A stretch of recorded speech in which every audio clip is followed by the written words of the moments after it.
Welcome to Brain Wellness, the podcast. I'm your host, Mandy NP.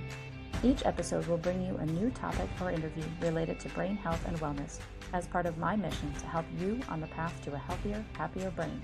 So, let's get started.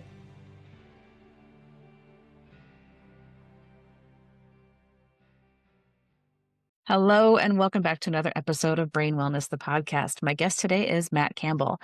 Matt is on a mission to change how the world sees concussions by making the invisible visible again. As the founder of Midwest Concussion Clinic, Matt has helped hundreds of individuals reclaim control of their recovery through education, advocacy, and compassionate people-first care.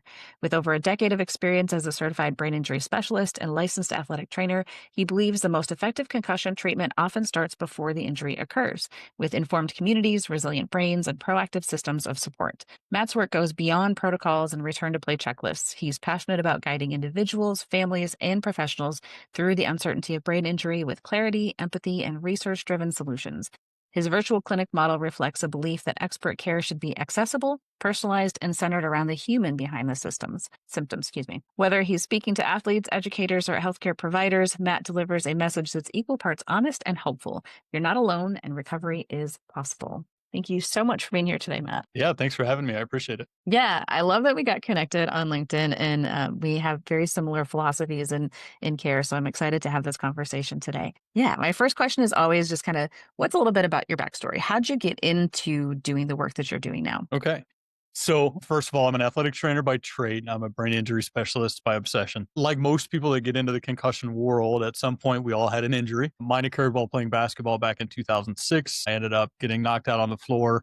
That was back in the day where we had an athletic trainer, but he wasn't with our school full time. I was at a visiting school, got my evaluation done in front of an opposing team's student section. I was a bit of an irritant playing basketball. So when I fell into the student section, I was not helped up very nicely and then told to follow up with my athletic trainer back at home. We had a game the next night. I wasn't going to do that. So, the following night we're playing a game and I'm a short kid from Indiana, so I grew up shooting free throws. That's what I did. And, I remember an instance on video where I'm joking around with coaches. So it's like, hey, you're shooting free throws, shoot for the goal in the middle. And then I airball 2 free throws in a row, throw up at center court, and everybody's like, oh, he's got the flu. And then I just dealt with it. So that started kind of my process into the medicine world. I wanted to be a trauma surgeon growing up. I wanted to sew people's arms back on. And then I started to get into the sports medicine world. I was like, sports medicine makes sense. And that's where I fell in love with the brain itself. So going through college, I did everything that I could to spend time working with athletes with concussions, from diagnosis, education, return to play. Back then we had all the impact sensors and the helmets and stuff like that. So that was my, as a sophomore in college, that was my job, was to monitor it and carry around the pager, the little beeper buzzer that would go off every collision. So I started to study the brain. And then when I got into the professional world, I did everything in sports that you can imagine. I went from Division I to Division III to professional basketball, back to a high school. And I went, the one thing that kind of covers every aspect of these clinics or these settings is concussions. So that's when I started to kind of research, how do we handle concussions? What do we need to do to improve concussion care in our area? And I found a like-minded physician at the time who was 30 years of treating concussions. So we created the Midwest Concussion Clinic. Very cool. And since then we've adapted. Yeah. So tell me about this virtual concussion clinic model. How does that work? Yeah. So just like everything else with telehealth, I do everything, kind of a one-on-one model. They log in, we kind of get into our appointments, spend every individual session is a minimum an hour. You kind of mentioned it in my bio. I am a pupil first kind of model. We've talked about it. An hour is a bare minimum of how long I want to spend with a patient until they understand. So we spend kind of the virtual model is my tagline is I'll meet you where you're at. We would spend hours having my net was about a 2.5 hour reach each direction when we were in an in-person clinic. And it's like, hey, you're going to drive in, you're going to feel miserable, and then you're going to sit in the waiting room and not feel great. And then I'm going to make you feel miserable and I'm going to send you home. So that virtual care model was a really interesting adaptation because I could do, about 85 to 90% of what I would normally do just talking somebody through it, being creative, working with what they have. Do I have the fancy technology? No. Am I really good at Canva and making different Canva videos? Absolutely, I am. Can I change parameters on Canva very quickly? Yes, I can. So that's kind of where the adapted, the model from the virtual care and the virtual rehab side of things came from. Do you miss being in person? I do. Yeah, I do. I shouldn't have put that. I do and I don't. Yeah. My commute was 45 to 50 minutes each direction. And right now it's 4 steps to my office. So Yeah. that's nice. I do miss the social interaction of working in a bigger office, having those people that you can bounce back to. Now, yeah, I have my patients, but I don't have all the providers in the area that it's like, hey, what do you think of this? What do you think of this? So there's a component of missing the in person, but I love this kind of interaction, right? I don't know if our meeting would have been as easy if I were in person, because I'm not sitting at my LinkedIn all the time, or Yeah. I'm not trying to. I didn't have the same virtual presence that I do now, Yeah. because of some of the you put handcuffs, whatever you want to say, uh, when I was in an in person clinic. Yeah. Yeah. As you're working with patients, are there any limitations being all virtual? The hands on aspect, working with somebody, you can talk somebody through as much as you can with certain exercises, being able to demonstrate certain things, but not being able to put hands on is really hard. That's where you have to have that referral network. And I will tell you, as you know, it takes a village. If there's something that I can't work with somebody, whether it's like they need upper cervical care or they need some form of hands on, like traditional vestibular therapy, I have a network of people that I trust and have built relationships over the years. And I pick up the phone and say, hey, this is a person I need X, Y, and Z done. I trust them with their specialties to handle it. And that's where, that communication model has to come into play. We have to make sure that we're on the same page. But most of my patients have been really receptive to the idea that, hey, I may have to send you out with what we're doing. Yeah. I'm opening up to doing some telemedicine for my follow-up patients, but I'm pretty adamant that for Yeah. that first initial visit, that one has to be in person. It takes Just some for time. that, like, I It need definitely, that. yeah. Yeah. It takes some getting used to. There are certain things with some testing that, like, if the connection's bad, you have those patients that are on cell phones, and it's like, okay, like this is a little bit harder than I would have liked. But you adapt just like anything else, and you kind of overcome and you work with it. Mhm. Very good. So what is I mean, we've talked about it a little bit, but to share with our listeners, what is your philosophy on concussion recovery? My philosophy is relatively easy to understand, and it's we got to treat the person and not the injury. It doesn't matter how much science we have on brain injury. I am 100% on board that if we don't treat the person, nothing is going to improve. Whether it's a concussion, chronic illness, like nothing is going to be better if you don't treat what's going on between the ears before you try to treat what's between the ears. A phrase that I use with my patients a lot is, the meanest person we know is the one that sits between our ears. It's the most critical. It's the one that thinks, says some things that we may not want out in the public. So we have to make sure that that voice is a positive one before we start doing anything else. And then it's kind of a philosophy that it needs to adapt. It doesn't matter, what exercise that we're doing or what parameter we're doing. If a patient doesn't believe that it's going to work or that somebody's there for them, it's not going to work. You hear it a lot with your patients now that you're starting to get it. It's people don't understand. People don't get it. The idea of it being an invisible injury is so much more complex than just it doesn't show up on scans. The first thing you have to make sure that somebody does from a clinician standpoint is they have to listen. There's a big difference between caring and pretending to care too. So that's another hurdle that a lot of clinicians have to learn. Yeah. Yeah. Are there things that you're finding that you have to address before you can get to the next steps often? The basics. The primary appointment is all about what's actually happening. And then when we do my evaluation, we kind of end with, okay, these are the basics that I need you to work on. You have to sleep and you have to hydrate. It doesn't matter how good you are at everything else. If the basics fall apart, we're building a foundation on sand. We have to make sure that we're doing the basics. So we do a lot of parasympathetic relaxation, a lot of coordination stuff early. I'm a big fan of using noise frequency testing to kind of feel which areas that we're like, got a lot of people that I have a fan I have to have on, or I have a white noise machine that I have to have, or I like to listen to rain noise. Well, if you're sensitive to blue noise, but green and brown are good, listening to a rainstorm, it's going to irritate you because your brain is not able to pick out those three and say, oh, I want to ignore the blue noise that's going on. So we do a lot with that, and kind of the understanding of You have to be good at the basics before you can get any progress. How do you test for those different noises? So it's really easy, really, high tech situations. So basically, what I do is I will share my screen with them. Go to YouTube, type in deep orange, deep brown, deep blue noise. I have them sit in a room that's comfortable. We turn it up. I adjust volumes based on how loud or how quiet the video is on my end. And basically, I have them go through, listen. I want to know whether it's calming, irritating, or indifferent. If we find something that's calming, we put that aside. We'll come back to it after the first round, say, hey, these are the 4 or 5 that you said were good. I want to go through them again, and I want to know which one you would rank first, second, third, or fourth. And then that way they have a list of them they can use. That if maybe on Wednesday, brown noise is really irritating, but blue noise is calming based on where I'm at with my brain injury. So now we have a list of different exercises or activities you can do.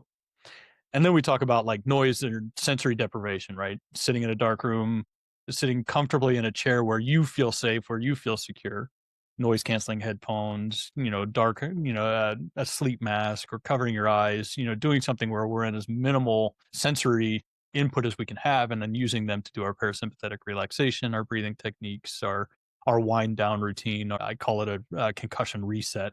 If you're having a really bad day, this is what we're going to focus on to try to make your bad day less bad, or try to reverse it and say, let's make a bad day a great day. So that's kind of that process. Are there time frames where you say, okay, now it's time to kind of back off of some of that a little bit? Because I've had a few patients that have come in and they're trying to get themselves into almost a sensory deprivation mode most of the time because they're so sensitive, and it actually makes it more difficult to get back into any kind of Correct. real life. From the sensory deprivation side, I am only doing that on bad days. Ideally, if I can get somebody out of that initial like fight or flight response, if I can get somebody who, hey, the injury date was a week ago, was 2 weeks ago, I'm doing okay. There's some bad times, some bad days. I want to limit the amount of sensory that we take away, but I still want to use the noise frequencies while we're trying to relax.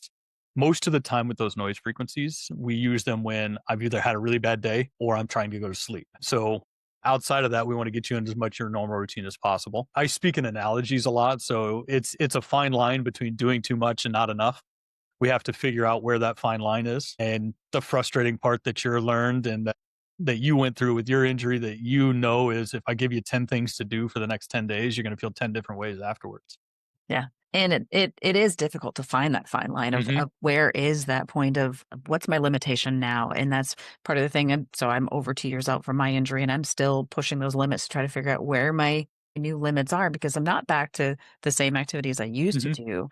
So finding that line, and that's always an interesting conversation with patients too, that yes, that you might get to the point where you've done a little bit too much. Maybe just back off slightly and then let's keep Yeah. moving forward that way a little bit. Taking a break is not necessarily avoiding things, Yeah. right? So that's a concept that's really hard, especially for patients early on, even clinicians that you work with. It's you are going to provoke things. Don't be afraid to poke the bear with the stick. You just want to make sure that the bear doesn't chase you back the right direction. You want to Yeah. make sure that we're handling everything accordingly. Yeah, I literally was talking about this with a patient this week. I'm like, okay, just do it.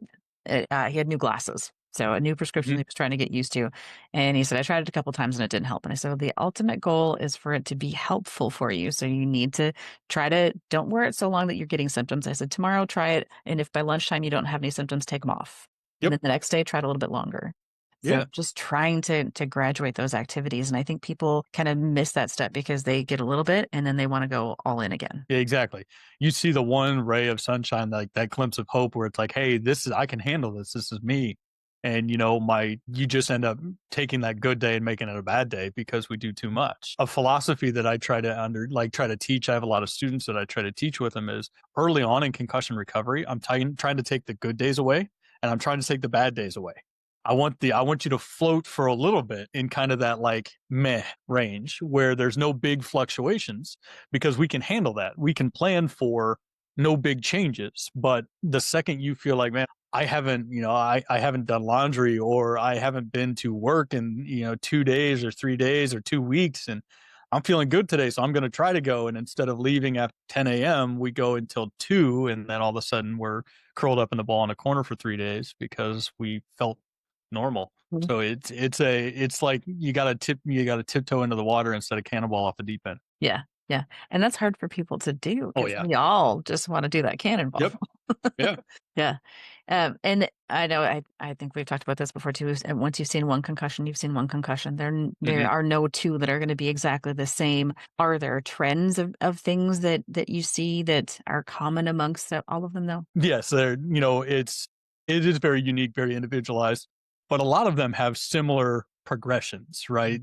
And a lot of it has to do with what their background is, what their age group is. My clinic right now is primarily adults. I see some work comp. I see primarily car accidents, falls, attacks and violence, things like that. So to me, a lot of times the mechanism of injury will tend to lead where those kind of trends go. Things that you don't have to think about with an athletic injury, getting hurt on a baseball diamond or a football field is totally different than being attacked by somebody at work. Or, one of my major ones right now is a tire fell off of a semi truck. Like that's not great either. You don't expect that to happen. So it leads to a bunch of different things. Yeah, yeah. I think, a common population that I've been seeing a lot lately is healthcare workers or those that work in education that get assaulted by clients or students that are violent. I Any will say that definitely took an Yeah, uptick over the last couple of years compared to what it used to be.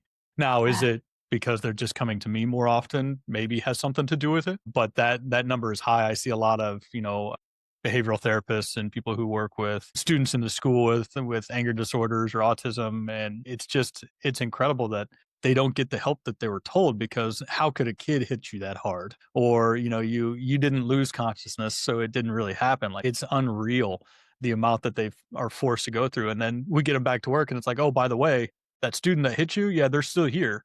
And your job is to take care of them because we don't have anybody else that can do it. So here you go. And good luck. Yeah. Yeah, I have a couple unfortunate ones that have been attacked by the same student multiple Mhm. times because they can't get into a different situation. Do you Yeah. ever have conversations with people about changing job locations? Yes. It's one of the harder parts about working with adults, right? Life doesn't stop. Not necessarily like you getting feeling like you get left behind. You might completely have to change careers, right? I've had people that we've talked about changing school districts or changing location, the type of job that you're doing. We had to have that sit down conversation. Like I'm used to it on the athletic side. Mhm. I've had to be part of those like NCAA disqualification, communications, like the retirement. Hey, you're 40 playing semi-professional basketball and you tear your Achilles, man, it's probably over. Mhm. Like those are expected because it's like, oh, I was an athlete. Athletics end for everybody, whether it's the NBA Hall of Fame or high school basketball, it ends. So, you look at an adult and you're like, hey, by the way, you wanted to be a teacher your whole life. And now with the amount of noise, the amount of stimulus, maybe transitioning isn't a bad thing. Luckily the kind of those conversations that I've been a part of, they were able to transition to a virtual teaching model since that whole pandemic change and going on virtual. And it worked out well for the two that I know, at least on paper, it worked out well. I haven't talked to them personally about the change, but they seem to be doing well. Yeah. Any other big trends that you see that have changed over the last couple of years other than that one? That's a good question. I think a lot of the big trends is how early we can get somebody in. It's especially depending on where the situation is. We talked a little bit about work comp earlier. In my area, if I can get somebody within the first 30 days, specifically into me, if I can get them within the first 30 days, like I've hit the lottery. That is not generally the time frame that I have. So I can tell you, when I can get you in with those first 30 days, life is a whole lot easier than somebody who got hurt 2 years ago or somebody who got hurt 6 months ago. And now we have to unlearn some bad habits. And that's where it boils down to, oh, here's your 4 visits that you can use to improve after 2.5 years. Mhm. Yeah. Yeah, we were talking before we hit record about that a little bit, and Yep. I have not had a lot of those cases that have been really acute, and those it's kinda like a breath of fresh air because they come in and you can do a few things, and then they Yeah. get back to their normal function pretty quickly.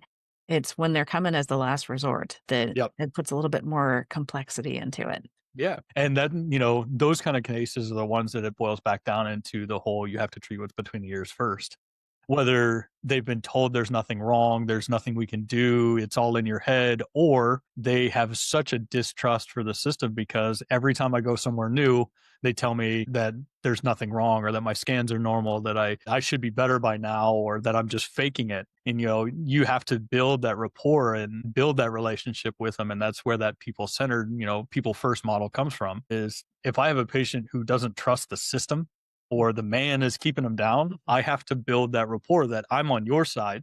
I'm not on the side of the man or the prophet, right? I want to make Yeah. sure that you get your brain back. And that's something that is missed a lot of time in the traditional healthcare world is we're so driven by RVUs and how fast we have to get somebody out of the office or how many times that we can see them, whether good or bad. We're so handcuffed by the need for analytics that we forget that there are people behind the symptoms, right? They're the people Yeah. that are sitting there in a chair that I have 300 questions, but I don't know where to start. So I'm not going to ask any of them. Yeah. It's like you have to be able to break that barrier down.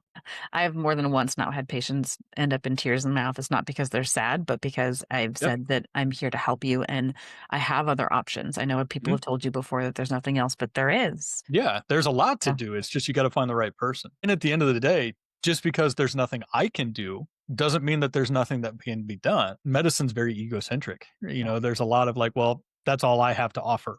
Yeah. So see ya. Follow up with your primary care.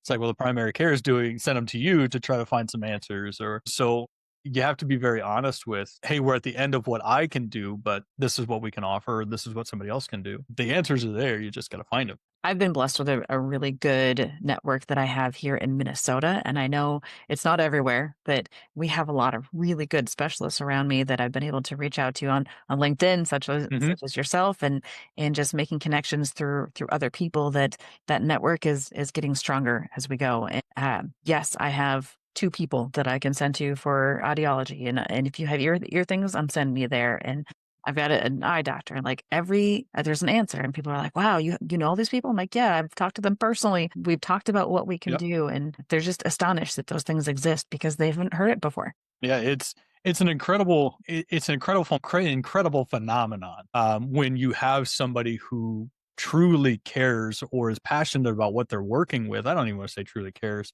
but is passionate and will go that extra mile to set up those networks. Hey, here's a list of providers that we have in the area. Look at the name on this chart or the name on the spreadsheet.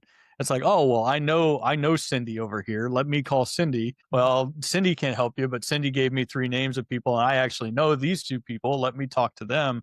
And because brain injuries are such a niche kind of area, you find a lot of those providers. We don't get into brain injury recovery for the riches and the wealth and the ease of the choice. It's we have a population that we are either drawn to it because of an injury history, or we have a population of people that we know are so underserved in the healthcare world that we want to offer those. And that sweet spot is where those two things overlap. Yeah, and I think we can agree now that neither of us really got a lot of education in our training about Hmm. what to do with concussion. A lot of it was on the job or personal experience, getting Yep. all of that. So I love watching all that you're doing on social media and educating and putting all that information out there. How did you get started doing all of that? So to be honest with you, that's where I started before the clinic even took shape. Is I went to my Instagram at the time, and I was big on Twitter, X. Yeah. That I would sit down and as I was going through my education and learning, hey, this is interesting. I'm going to put it here so I can remember it and go back to it. So when I start, putting together the business aspect of things, I'm like, no, I spend so much time trying to educate patients because they're so outdated. They would come in even back in when we started in 2019, they'd come in and be like, okay, well, it's been 3 days. I should be better now. And the protocols that we went to for my last concussion said that I should be back on the field no matter what, because it's already been 4 days. Like, well, you can't even stand with your feet closer than shoulders width apart. That's not how this works. I took that need for patients when you sit down and you actually talk to them and they go, wow, I learned a lot, or that's a lot more, that's a lot different than what I've heard. And I went, okay, this is where I need to build my philosophies. So with my social media, if you look at my Instagram handles, my TikTok that I'm trying to build now, you should be able to treat a concussion based on going through each one of these individual videos and sessions. And like, it's just a matter of what combination works well. And I use it as a way of reassuring patients, right? I'm very transparent about my patient load. I was like, hey, I have a very education centered Instagram that if there's something you have a question in, go to the internet, type in Midwest Concussion Clinic symptom overload, and there's going to be a video that pops up. But I also used it as, okay, this is like the unofficial theme of the week. These are the things that I've talked about with multiple patients, and I've told each one of you the same thing individually. Now I've put it on the internet for the world to see it, to show you that it's not just something I'm making up to make you feel better, or something that I'm trying to sit here and say, you're not alone. Here is this here's this article or this blog post or this video that shows you exactly what I'm talking about. Yeah. So are there a couple things that you wish providers knew about concussion? It's not going to get better in a couple days. I mean, at the bare minimum, getting them to understand that a majority of people are going to take 30 days minimum. That is something that I wish providers knew right away. And the second thing that if I could like wave a magic wand and change things, it would be that either in the emergency department, their initial evaluation, they're at least getting the education resources they need that are updated, not a handout that says closed head injury, ice the headache, it'll go bad, it'll go away in 24 hours. And a lot of that has to change protocols. And that's challenging if you've got somebody who's like, I don't care. We see 30 closed head injuries a month in the emergency room. Why would I spend months trying to change these policies when really at the end of the day, liability says all I have to do is this? Like that's tough. Yeah. I wish we could require a certain level of concussion education for all providers and re-education. Like we do our continuing education credits every year. We all have to do it, amounts for different license levels, but we all have to do it. And I wish there was some component in there that said you had to learn something new about concussion. I agree It's 100%. we choose our education. So nobody chooses it because they don't think they need to know anything more about it. Right. Yeah, we have a running joke around, my family. I'm the go-to like orthopedic injury guy. It's like, oh, I was playing basketball and hurt my knee. My wife's got friends who've torn their ACLs, and it's like, oh, come on over. I got a table. I'll do an eval. You realize the last time I evaled a knee was back in 2018, right? Like, yeah, I can help you. I know what to do, but that's not what I do anymore. Right. So I find it interesting that it's like, all right, it's that education's there, but I've totally shifted course. Yeah. And I think everybody should, especially if you're going to say that you treat concussions, you need to be updated on this, at least this decade on the education side. Absolutely. How about for the general population? Are there a couple things you wish everybody knew? That it's not in their head. It's in your head, but it's not in your head. So just because you can't see it on scans, just because somebody can't see it looking at you, just because it's the invisible injury, you're not invisible. There are people out there that see you. I see you. You see them. Like there are those people that are out there that just because it doesn't make sense to some provider, somebody you're understanding, somebody you're talking to, doesn't mean that it's not actually happening. I put a post out yesterday that said, not everybody's going to understand your concussion, and that's okay, right? That's their job not to understand. But their job is to support you and help know that support is there for you. You just have to find it sometimes. Yeah, I felt like a counselor a little bit in clinic this week too, because it's not just the person that's injured that's involved. It's big time. It's the whole family. It's their partner, their family, their kids, their friends.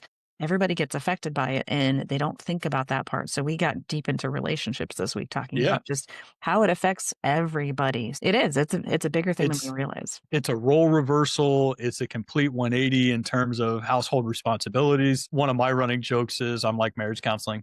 Don't get married, don't get divorced, don't have kids, don't sell the kids and make somebody else take them. Like you want to keep everything status quo during your injury recovery, which is easier said on my end than done for you. But it's a tough idea for people to understand that it's not just affecting one person. That one person who's usually the rock of the family needs a rock, and that other rock's not there. Absolutely. There's a reason I've had my husband on the show to talk about how it affected our relationship too. And my kids even got to take over an episode and talk about it, because it does affect everybody. Hence why we have to talk about them all. Yeah. So, yeah. Do you have any upcoming events or projects you'd like to share with the listeners? Yeah, we got a few months to get there. Yeah, that's awesome. Awesome. Where can people find you if they want to follow the book or follow into the education? Yeah, probably. Yep. And any other like big topics that you really want to talk about today before we wrap up? Because I know there's so many that. Yeah.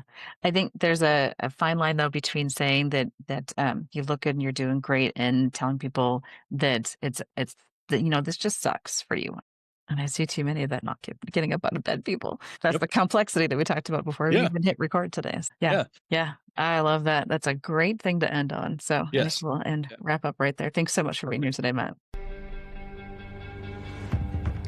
Thanks for tuning in to this episode of Brain Wellness, the podcast. If you enjoyed this episode, I encourage you to subscribe, like, and share this with others to help me continue on with my mission to help people live healthier, happier lives.